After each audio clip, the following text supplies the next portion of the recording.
Impetus Stokes sat in the corner of his cell and contemplated his future. Time, as is its very nature, was ticking. If he wasn't careful, he'd be late, too late, and that was simply unacceptable, especially when the stakes were so high. Because this meant more to him than anything, more than life itself, if that was possible. Impetus had been incarcerated in HM Prison Stainmouth, Category B status, for almost 2 years now. 2 years into a 7 stretch for robbery. The sheer ridiculousness of it always brought a smile to his face. Is that all he was? A petty thief with envious eyes and fast fingers? Maybe his imprisonment would be easier to stomach, if that was true. Just another knuckle-dragger with nothing upstairs. Until a few days ago, Impetus had been fully prepared to see out his sentence.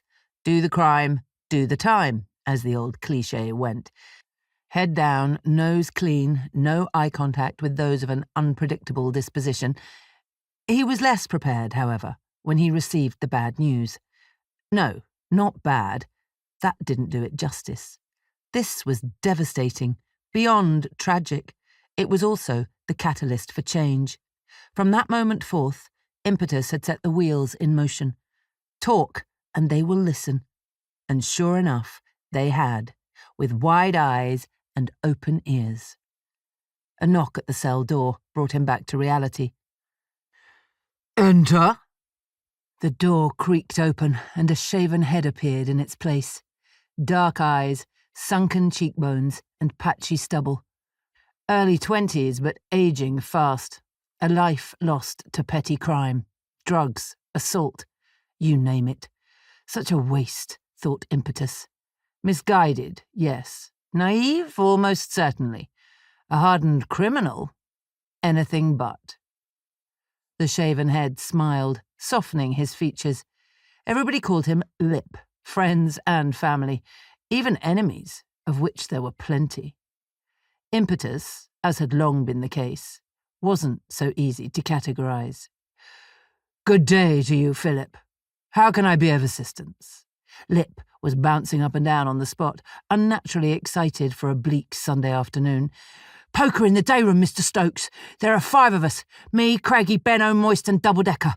We could always shift up for a little one, though." Lip pulled a face. "Not little, just, perfectly formed. No offence intended." "None taken." Impetus took a moment to mull over the invitation. Contrary to popular opinion, poker was a game of skill. A professional player would always mitigate the luck aspect by consistently making mathematically superior decisions.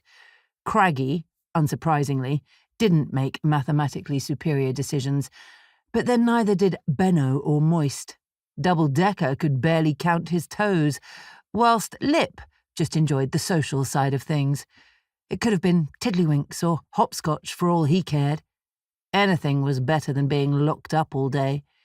They were no competition, not for someone like Impetus Stokes, also known as the Imp. Cunning and calculating, devious and determined, the biggest brain on their wing, the biggest brain in the smallest body. "Be a shame for you not to put in an appearance," said Lip. "Yes, it would, wouldn't it?" Lip hadn't finished. "You'll win, of course, you always do." "True. And yet, it's a kind offer, Philip. But on this occasion, I'm afraid I'll have to pass." "Oh." Lip stared at him. "You all right?